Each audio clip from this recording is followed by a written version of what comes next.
దేవుడితో డీలింగ్స్ ఏంటండి నాకు అర్థం అవ్వట్లేదు.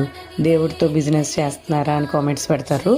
అలా ఏం లేదండి. నేను మానిటైజ్ అయిపోతే పూజ చేసుకుంటాను. 7 వారాలు నేను దండం పెట్టుకున్నది. నేను కష్టపడి పని చేస్తాను. దానికి మీ బ్లెస్సింగ్స్ ఎప్పుడూ ఉండాలి అని నేను కోరుకోవడం అంతే తప్ప మానిటైజ్ అయితేనే మీకు పూజ చేస్తాను లేకపోతే నేను చెయ్యను అని కాదు. సో ఎవరు ఏమనుకున్నా కానీ దేవుడి మీద మా నమ్మకం మాది. సో ఇది నా 2వ శనివారం అండి. వాడపల్లి వెంకటేశ్వర స్వామికి 7 శనివారాలు ఉపవాసం ఉంటానని దండం పెట్టుకున్నాను. అలాగే నా 2వ శనివారం కూడా బాగానే గడుస్తుంది. సో వీడియో నచ్చితే తప్పకుండా లైక్ చేసి షేర్ చేసి కామెంట్ చేయండి. Thank you.